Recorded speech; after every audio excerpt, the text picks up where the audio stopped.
तो कल की कथा में हम लोगों ने सुना था कि किस प्रकार श्री महाराज जी जो है गोवर्धन जी में आए हैं और गोवर्धन में महाराज जी लक्ष्मण मंदिर में अब सेवा के लिए अपने गुरुदेव से आज्ञा लेकर आए हैं।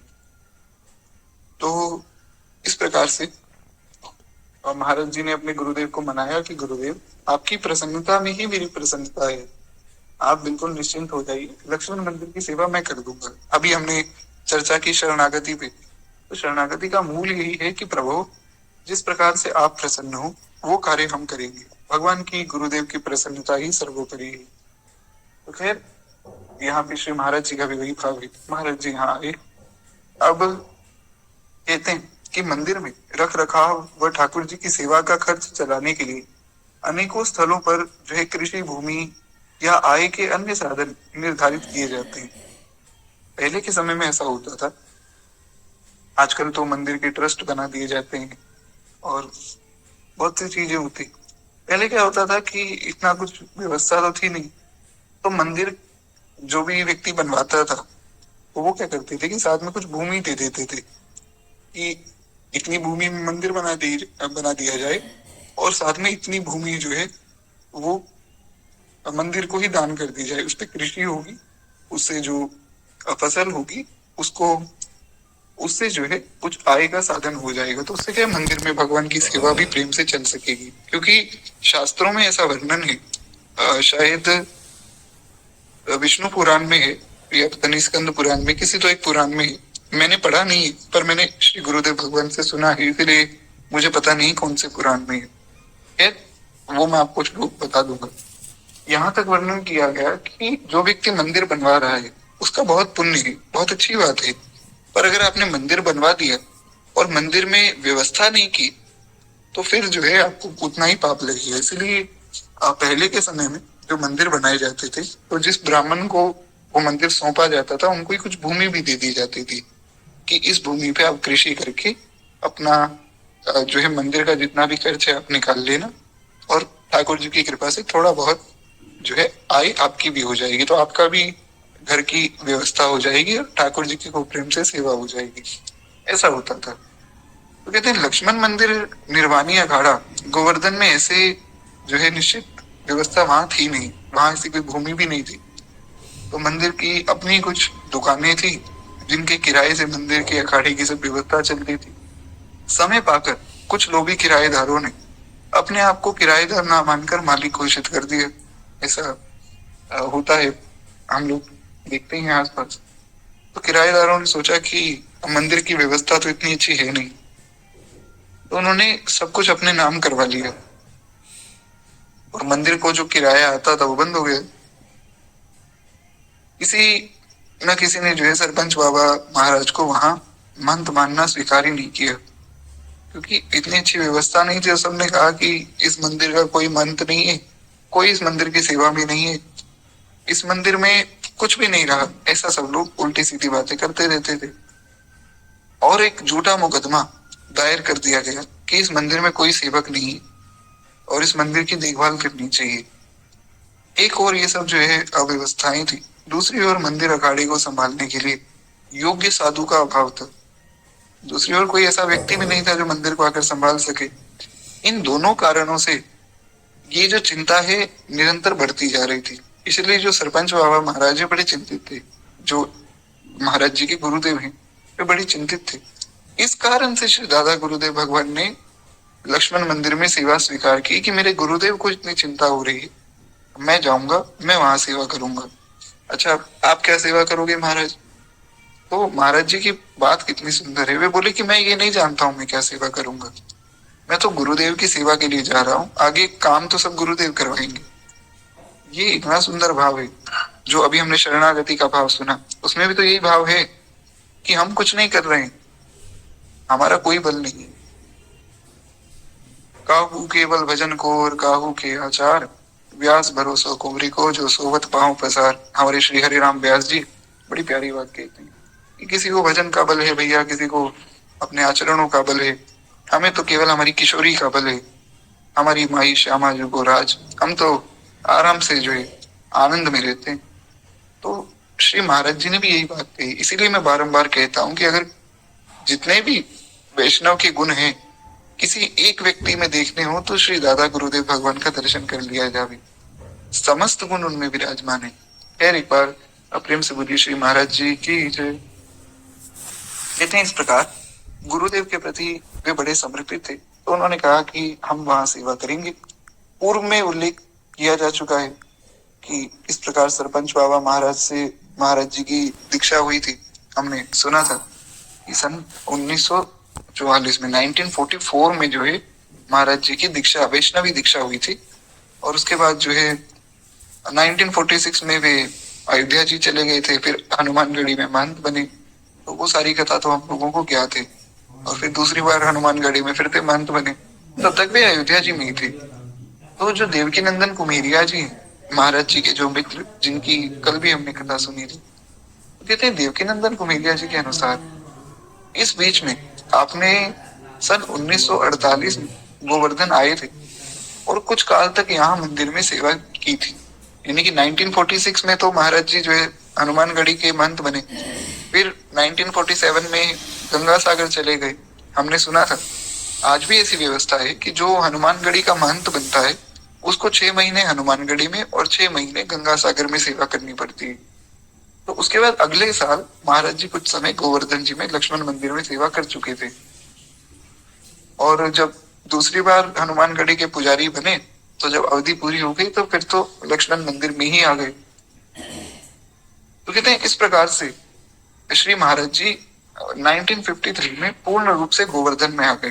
तो अब उनका ये ब्रजवास हो गया कि अब गोवर्धन से बाहर नहीं जाना है। अब की बार गोवर्धन आकर आप यहाँ स्थायी निवासी हो गए और इसके पश्चात आपको अयोध्या जी अथवा चित्रकूट जाना किसी आवश्यक प्रसंग में ही होता था। तो मतलब वृंदावन से बाहर जाते थे, ब्रज मंडल से बाहर जाते थे या तो अयोध्या या चित्रकूट, अन्यत्र कहीं ऐसा जाते नहीं थे। हाँ, बाद में ऐसा हुआ था कि आगे हम सुनेंगे भी कि बाद में क्या होता था। फिर महाराज जी से कोई बहुत विशेष आग्रह करता था कि महाराज जी आप जो है हमारे यहाँ कथा कर दो, तो महाराज जी चले जाते। तो काफी संतों ने वृंदावन में रोका कि भैया वृंदावन वास मिला है तो आप फिर वृंदावन से बाहर क्यों जाते हो। महाराज जी बोले कि देखो हमें तो कोई उठाकर ले जाता है फिर उठाकर धर जाता है, हम तो भैया सब भगवान की इच्छा से चलते हैं। तो फिर भी संतों ने कहा कि नहीं आपको बाहर नहीं जाना चाहिए। तो महाराज जी बड़े भावुक हो गए, आगे शायद ये प्रसंग आएगा भी, भगवान जाने। तो महाराज जी बड़े भावुक हो गए। महाराज जी ने कहा कि भैया बड़े बड़े शहरों में खूब कथा होती है, बड़े बड़े लोगों को खूब लोग कथा सुनाते हैं, पर ये जो दूर दूर के गांव हैं, जो ये गरीब लोग हैं, इनको बेचारों को कौन कथा सुनाएगा, इनको कौन भगवान की भक्ति की महिमा बताएगा। मैं तो इनके लिए जाता हूँ। और जहां तक बात है वृंदावन की, तो जहां मेरा शरीर छूटेगा वहां वृंदावन प्रकट हो जाएगा। मैं वृंदावन से बाहर कभी हुई नहीं, जहां हमारा शरीर छूटेगा वृंदावन वहीं प्रकट हो जाएगा। हम वृंदावन में ही हैं सदा सदा। ऐसा भावावेश में आकर महाराज जी कई बातें बोल देते थे, फिर कह देते थे कि नहीं ऐसा कुछ भी नहीं है, हम तो साधारण जीव हैं, ऐसे ही बात कह देते हैं, फिर खुद को छिपा लेते थे। तो महाराज जी की महिमा को समझ पाना बड़ा कठिन है। खैर एक बार प्रेम से बोलिए श्री महाराज जी की जय। तो ये तो बात की बात है कि शायद आगे इसका वर्णन किया होगा गुरुदेव भगवान ने, हम आगे लिख लेंगे। तो इस प्रकार से महाराज जी जो है गोवर्धन में आकर स्थायी निवासी हो गए। कभी कभार चित्रकूट या अयोध्या जाते थे। अब गोवर्धन में किस प्रकार उन्होंने सेवा की, ये बड़ा सुंदर प्रसंग है, क्योंकि बहुत से संत भी मिलने आए और बहुत सुंदर जो है महाराज जी ने सेवा की। ये प्रसंग थोड़ा सा हम सुने, केवल 10-15 मिनट मुझे दीजिए, उसके बाद फिर वाणी को विश्राम करेंगे। यदि श्री गोवर्धन में जो निवास काल था महाराज जी का, यह समय महाराज जी के जीवन गाथा में अत्यंत महत्व का है। क्यों? क्योंकि इस समय में उन्होंने संत का वेश धारण करके आश्रम की सेवा की, भगवान की सेवा की, गाय की सेवा की, गौ माता की खूब सेवा करते थे गोवर्धन जी में, आगे हम सुनेंगे। संतों की सेवा की, और महाराज कहाँ तक कहा जाए होने के बाद भी श्री महाराज जी साधारण लोगों की भी सेवा कर देते थे। ऐसा स्वभाव क्या कहा जाए, कोई व्यक्ति आता उसकी सेवा कर देते। एक बड़े अच्छे जो है वैष्णव थे, तो वे थे तो गृहस्थ, लेकिन उनका ये नियम था कि जो भी संत के बारे में कोई सुनाता ना, उस संत का दर्शन करने जाते थे।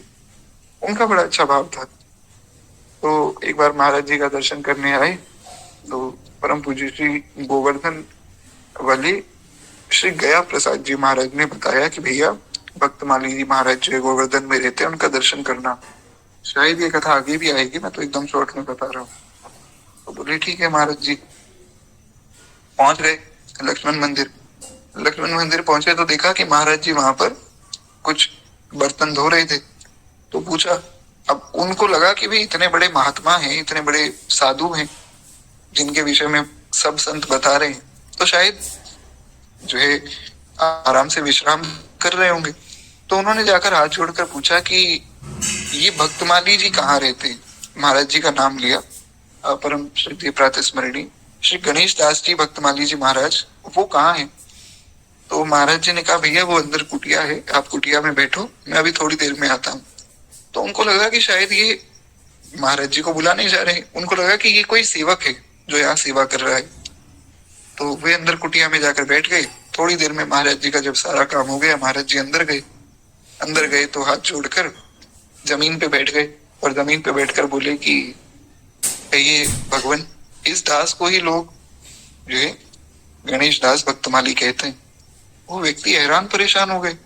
बोले महाराज, इतने बड़े महात्मा जिनकी महिमा सारे भारत के संत गा रहे हैं, ऐसी धन्यता।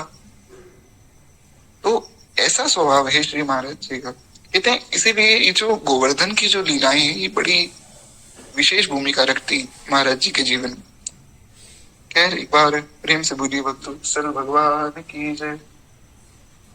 तो कुछ एक जो है थोड़ा सा भाव हम सुने, उसके बाद विश्राम देंगे, क्योंकि अब भगवान जाने क्या लीला है। और मेरा गला बैठता ही जा रहा है, मतलब ऐसी कोई दिक्कत नहीं है ऐसा कि गला बंद हो गया है, कोई बीमारी हो गई, पता नहीं बोला क्यों नहीं जा रहा। खैर भगवान कृपा करे, हमारी कथा तो हो जाए कम से कम। इतने इस प्रकार से जो है इस अवधि में महाराज जी ने खूब जो है सेवाएं की हैं, काव्य रचनाएं की है, गौ माता की सेवा हुई है, खूब कुशल संपादन मंदिर का हुआ है, व्यवहारिक आध्यात्मिक सब व्यवस्था जो है महाराज जी ने इस अवधि में की है।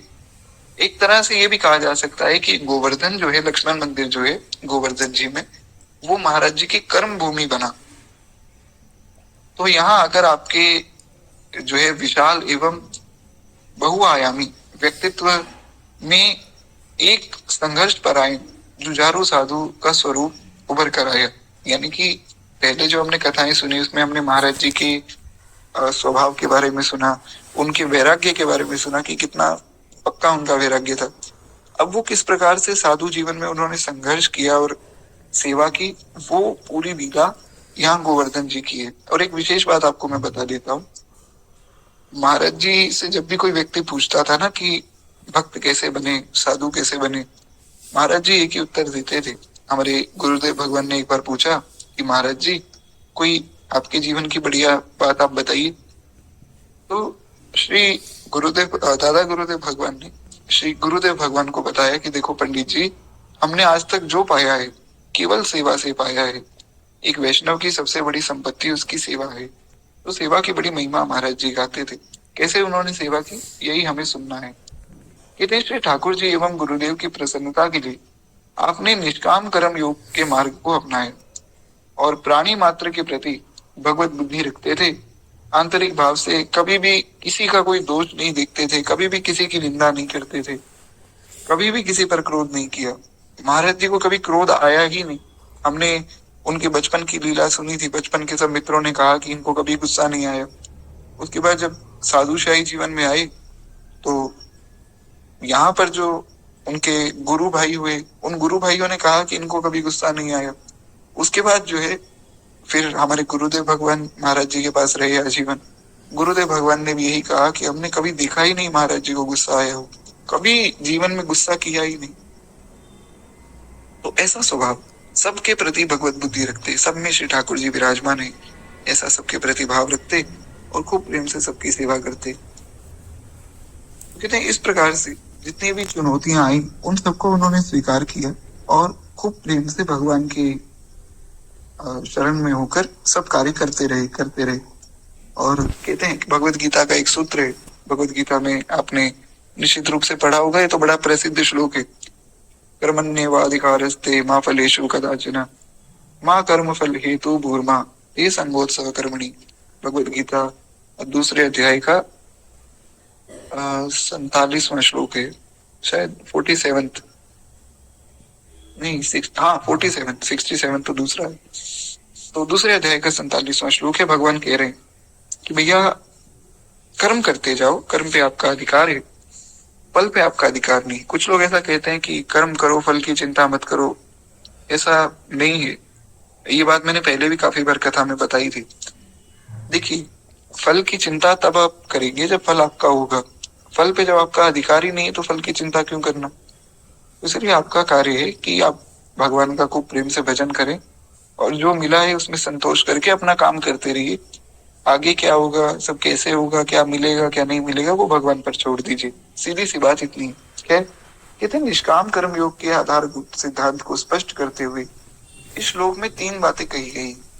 प्रथम जो है, मनुष्य का कर्म में कोई अधिकार नहीं, कर्म पे क्षमा चाहूंगा, अधिकार है, फल में नहीं। दूसरी बात, कभी भी कर्म फल का हेतु नहीं बनना चाहिए। ऐसा नहीं सोचना चाहिए कि जो कर्म का फल है वो मुझे मिल जाए, क्योंकि उस पे हमारा अधिकार नहीं। तीसरी बात, कर्म ना करने में आसक्त नहीं होना चाहिए। ऐसा भी नहीं होना चाहिए कि आप सोचें कि ठीक है, फिर तो जब फल भी भगवान का है और सब कुछ भगवान का है तो भगवान कर्म कर लेंगे, ऐसा नहीं करना चाहिए। ये मूर्खता है। यही तो भगवान ने अर्जुन को समझाया है कि अर्जुन ये नपुंसकता है जो तुम सोच रहे हो कि आप ही युद्ध कर लो और आप ही इनको मार दो, फिर तुम क्या करोगे। इसलिए ये समझना चाहिए। अभी कल ही एक रील मेरे पास आई थी, शायद मेरे पास पड़ी भी होगी। तो एक हमारे एक ग्रुप के वैष्णव है, उन्होंने भेजी, बोले भैया देखो बात तो बड़ी अच्छी बताई है इसमें। तो उसमें एक व्यक्ति बता रहे थे कि देखो बहुत से लोग ऐसी बातें करते हैं कि जीवन मिला है संघर्ष करने के लिए, मेहनत करो, खूब कार्य करो, तो मुझे वो लोग अच्छे नहीं लगते। तो वो जो व्यक्ति जिन्होंने रील बनाई वो बता रहे थे, तो बोले मुझे तो वो लोग अच्छे लगते हैं जो ऐसी बातें करते हैं कि सब भगवान की कृपा से हो रहा है, सब भगवान करने वाले हैं, भगवान के भरोसे छोड़ दो। तो मुझे तो वो बात अच्छी लगती है, इसीलिए हमें तो चादर तान कर सो जाना चाहिए। ये मूर्खता है। संतों की बातों का इस प्रकार से गलत अर्थ निकालना ये अपराध है।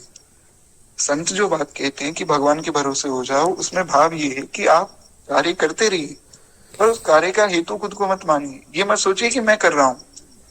अगर ये सोचेंगे तो अभिमान पुष्ट होगा। इसलिए कार्य करना चाहिए, ये सोचना चाहिए कि जो भी हो रहा है, जो भी हम कर रहे हैं, भगवान की कृपा से हो रहा है। बस सरल सी बात इतनी है। खैर, एक बार प्रेम से बोलिए भक्त वत्सल भगवान की जय। अगर आपसे कोई सेवा बन रही तो ये मत सोचिए कि हम सेवा करते हैं। सेवा करवाने वाले श्री ठाकुर जी है महाराज। जैसे आपको एक उदाहरण दे देता हूँ, हमारे ही कथा की उदाहरण। हुआ क्या कि पहले कथा रिकॉर्ड हो रही थी, लाइव हो रही थी, मेरा लैपटॉप खराब हो गया। तो उसमें क्या है, स्पीकर में दिक्कत आ गई। अब वो कथा में रिकॉर्ड तो होती थी पर क्या है, पीछे से बैकग्राउंड की नॉइस बहुत आती थी, लैपटॉप की जो खुद की नॉइस थी वो। तो मैंने सोचा महाराज रिकॉर्ड कैसे होगी। हमारे जो है अर्जुन जी जुड़े, उन्होंने स्वयं ही कह दिया कि भैया मैं रिकॉर्ड करके उसको अपलोड कर दूंगा। और वे बड़ी अच्छी सेवा कर रहे हैं कि वे रिकॉर्ड कर रहे हैं और सब भक्तों को लाभ मिल रहा है। तो ये सब सेवा भगवान करवाते हैं, भक्त वैष्णव तो सब निमित्त बनते हैं। कहते हैं भगवान के द्वारा दिए ये 3 निर्देश महाराज जी के जीवन में पूर्णतः चरितार्थ होते हैं। तो भगवान ने 3 बातें इस श्लोक में कही, वो पूर्णतः महाराज जी के जीवन में दिखती है। 2 बातें हमने सुनी, एक तो ये कि मनुष्य का कर्म में अधिकार है, फल में नहीं। दूसरी बात, कभी भी कर्म फल का हेतु नहीं बनना चाहिए। तीसरा, कभी भी कर्म ना करने में आसक्त नहीं होना चाहिए। कर्म करना चाहिए पर ऐसा नहीं सोचना चाहिए कि फल हमारा है। तो इस प्रकार से प्रमादी नहीं बनना चाहिए, आलस नहीं करना चाहिए, मुख्य बात ये। तो कहते हैं महाराज जी भी गोवर्धन जी में आए और आकर आपने सर्वप्रथम मंदिर की दैनिक सेवा पूजा की सब व्यवस्था की। उसके कुछ ही दिन बाद जो है आपने उन अराजक तत्वों के विरोध में भी कुछ कार्रवाई प्रारंभ की। जो लोग मंदिर के विरुद्ध थे ना, जिन्होंने मंदिर की जो दुकानें थी उन पर अपना नाम लिखवा लिया था, और भी जो लोग उल्टे सीधे काम करते रहे, तो महाराज जी ने उनके विरुद्ध भी कार्रवाई आरंभ की, क्योंकि इन्होंने अवैध रूप से अपना कब्जा किया हुआ था मंदिर की दुकानों पे। कहते हैं कि महाराज इस प्रकार से श्री गुरुदेव की आज्ञा पालन करते हुए महाराज जी द्वारा विभिन्न लोगों के विरुद्ध जो है न्यायालय में अनेक मुकदमे दायर किए गए और भिन्न भिन्न परिस्थितियों में एक भिन्न भिन्न समय अवधियों में ये जो मुकदमे हैं इनकी संख्या लगभग लगभग 40 से भी अधिक हो गई। यानी कि 40 से ज्यादा केस, लीगल केस महाराज जी ने फाइल किए उन लोगों के विरुद्ध जो लोग मंदिर के विरुद्ध उल्टे सीधे काम करते थे। कहते हैं इस प्रकार से न्यायालय की प्रणाली अत्यंत जटिल होने से ये मुकदमे वर्षों तक चलते रहे। भारत में किस प्रकार से केस सोल्व होते हैं तो आप सबको पता ही है, किस प्रकार से न्याय दिया जाता है। तो उसमें क्या है, वो केस चलते रहे, तारीख पे तारीख मिलती रही। महाराज कहते हैं कि गीता के आदर्शों में महाराज जी पूर्ण रूप से प्रतिष्ठित थे और मन में किसी भी प्रतिवादी के प्रति वैर भाव नहीं था। देखिए बड़ी विशेष बात है, महाराज जी ने सबके प्रति प्रेम रखा। मतलब केस तो सबके खिलाफ किया, वो तो किया ही, पर किसी के प्रति वैर का भाव नहीं रखा। ऐसा भाव नहीं था कि इसका जो है अहित हो जाए। केस तो इसलिए किया था कि मंदिर की जो संपत्ति है वो मंदिर को मिल जाए, मंदिर की सेवा हो जाए। अपने मन में कोई किसी के प्रति वैर नहीं रखा। ये बड़ी ऊंची बात है, यहाँ ये बात समझने योग्य है। कहते हैं कि कोई वैर भाव किसी के प्रति नहीं रखते थे और वैर करने का तो अवकाश ही नहीं था। महाराज जी सेवा में इतने रत थे, उनके पास समय नहीं था ये छोटी छोटी बातों में उलझने का। कहते हैं किंतु आश्चर्य की बात तो ये है कि महाराज जी किसी से वैर भाव तो नहीं रखते थे, वो तो है ही।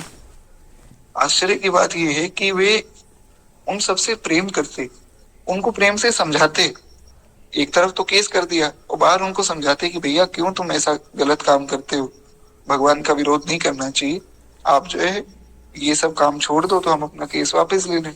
तो बड़े प्रेम से उनको एक पिता की तरह समझाते थे। कहते हैं तारीख लगने पर समय के अनुसार मथुरा की कचहरी में पहुंचने के लिए श्री महाराज जी प्रातः काल ही पर्याप्त मात्रा में परांठे बना लेते और कचहरी में चले जाते और अवकाश मिलने पर अपने प्रतिवादियों को प्रसाद पवाते। अब सोचिए ऐसी करुणा किसमें होगी कि जब भी केस की डेट मिलती, कि मान लीजिए डेट दे दी कि भैया 21 नवंबर को जो है आपकी केस की सुनवाई है, तो 21 नवंबर को और जल्दी उठ जाते। वैसे तो जल्दी उठते थे, 1 घंटा और पहले उठ जाते, खूब प्रेम से जो है बढ़िया गर्मा गर्म परांठे बनाते, भगवान को भोग लगाते और वहां कोर्ट में ले जाते थे। और कोर्ट में ले जाकर जब ये केस चल रहा होता था तो केस में बीच में जो है कुछ समय की अवधि दी जाती है, थोड़ी एक तरह से ब्रेक कह सकते हैं। तो ब्रेक में सामने वालों को खिलाते कि लो भैया भगवान का प्रसाद पालो। वो भी हैरान हो जाते कि बड़ा अद्भुत महात्मा है बाबा जी, तो महाराज कैसे बाबा जी ये हमारे खिलाफ केस कर दिया और हमें परांठे खिला रहे हैं। तो ऐसी करुणा, एक माता की तरह करुणा उनके हृदय में थी। आज ही बिल्कुल खैर खूब प्रेम से सबको पवा के फिर खूब आनंद से केस लड़ते। ये स्वभाव अन्यत्र मिल पाना कठिन है। बहुत कम इसे जो है व्यक्ति होते हैं जिनका ऐसा स्वभाव होता है। और ये स्वभाव आगे जो भक्तमाल में भक्त आएंगे ना, उनके चरित्र में भी हम देखेंगे। तो कहते हैं इस प्रकार से महाराज जी सबसे प्रेम करते थे और सब पर जो है एक माता की तरह अपना वात्सल्य डुलाते थे। कहते हैं कभी कभी इलाहाबाद उच्च न्यायालय में तारीख लगती तो महाराज जी को वहां ठहरने के लिए समुचित व्यवस्था प्राप्त थी। तुलसीदास जी का बड़ा अखाड़ा नामक एक द्वाराचार्य पीठ थी जहां पर महाराज जी रुका करते थे। यानी कि जैसे हमारे वृंदावन में बलूक पीठ है ना, उसी प्रकार श्री गोस्वामी जी की जो पीठ है वो प्रयागराज में, वहां पर श्री महाराज जी रुकते थे। साधु हैं, साधु तो कहीं भी रुक सकते हैं। तो महाराज जी का जो नवनीत सदृश कोमल चित्त ये सहन नहीं कर पाता था कि प्रतिवादी को जो है आवास एवं भोजन के लिए इधर उधर भटकना पड़ रहा है। अब सोचिए कितनी करुणा है कि महाराज जी खुद तो रुक जाते थे। जैसे मान लीजिए अब तो प्रयागराज हो गया नाम, पहले इलाहाबाद कहा जाता था उसे।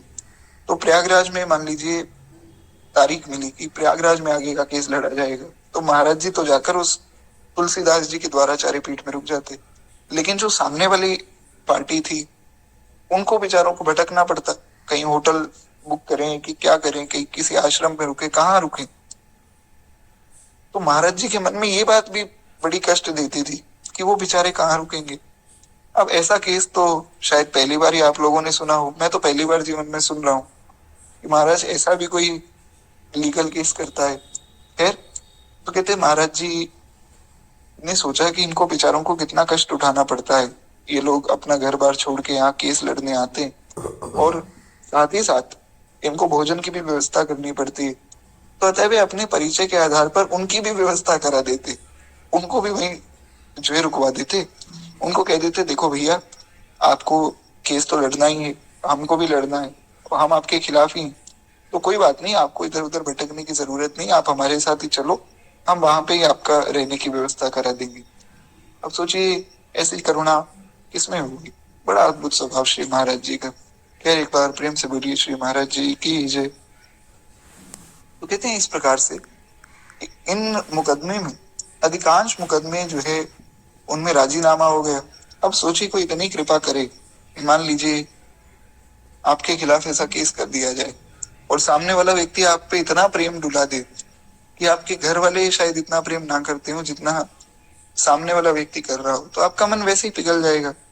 महाराज जी में करुणा इतनी थी कि आधे से ज्यादा लोग वैसे ही मान गए कि हमसे बहुत बड़ी गलती हो गई, इतने बड़े महात्मा का हमने जो है अपमान किया, हमें क्षमा कर दीजिए, हम अपने सारे जो है अवैध कार्य छोड़ रहे हैं।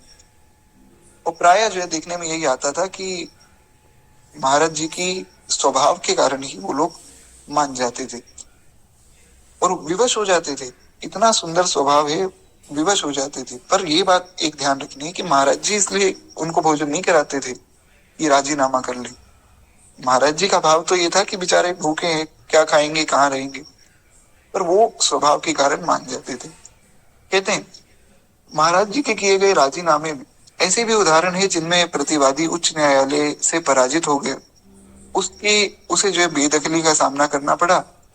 फिर इसी विजयी अवस्था में परम करुणिक श्री महाराज जी द्वारा राजीनामे की प्रक्रिया हुई। मतलब ऐसा भी हुआ कई बार कि कई ऐसे लोग थे जिन्होंने जो मंदिर की दुकानें थी उन पर कब्जा कर लिया था, तो उनको जो है कोर्ट ने ऑर्डर दे दिया कि पहली बात तो तुम केस हार गए, दूसरी बात ये कि अब तुम दुकान भी नहीं खोल पाओगे। तो महाराज जी के मन में करुणा आती कि बताओ बेचारा दुकान भी कहीं और नहीं खोल पाएगा तो ये घर कैसे चलाएगा। तो वहां पर कॉम्प्रोमाइज कर लेते थे, बताइए।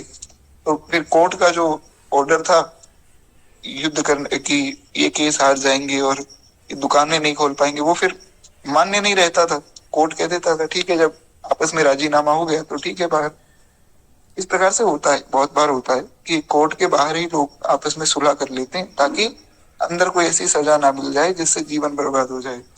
तो इतनी करुणा श्री महाराज जी के अंदर थी कि वे बाहर आकर उस व्यक्ति को समझाते कि भैया अब तुम्हारे पास दुकान तो रही नहीं, ना तुम काम कर पाओगे, घर कैसे चलाओगे, तो इसलिए राजीनामा कर लो, फिर तुम अपनी दुकान कहीं और खोल लेना और वहां प्रेम से भगवान का भजन करना। इस प्रकार से बिना किसी को क्षति पहुंचाए उन्होंने मंदिर की संपत्ति का यथोचित संरक्षण किया।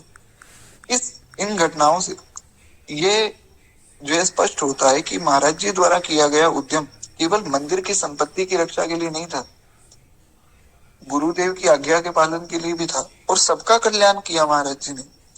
नहीं तो कोई दूसरा व्यक्ति होता तो सबके खिलाफ केस कर देता, फिर चाहे कोई कहीं जाए कहीं ना जाए। पर महाराज जी के अंदर करुणा कितनी है, उन्होंने सबका कल्याण किया, एक एक व्यक्ति पर उन्होंने जो है कृपा की और सबका पालन पोषण भी करवाया, सबको उनकी दुकानें जो है कहीं दूसरी जगह दिलवा दी और सब प्रेम से फिर रहने लगे। कहते हैं स्वयं में भी वे भीतर से पूर्ण अजात शत्रु थे। अजात शत्रु मतलब जिसका कोई शत्रु ना हो। इसीलिए महाराज जी ये बात कहते भी थे कि पंडित जी, अगर भगवान को पाना है और मन को निर्मल करना है तो अजात शत्रु हो जाओ। निश्चय कर लो कि हमारा आज से कोई भी शत्रु नहीं, किसी से हमें कोई वैर नहीं। ऐसा श्री दादा गुरुदेव भगवान का चरित्र था, बड़ा अद्भुत। ये तो खैर एक ही घटना है, आगे हम बहुत सी घटनाएं सुनेंगे। अब संतों की सेवा किस प्रकार उन्होंने गोवर्धन जी में की है वो हम कल की कथा में सुनेंगे। आज वाणी को विश्राम देते हुए केवल 2 मिनट प्रेम से भक्तमाल जी की आरती करें। एक बार प्रेम से बोलिए श्री महाराज जी की जय, भक्तवत्सल भगवान की जय। इस धन्य नाभा भारती की आरती आरती हरे, ये भक्त भगवत की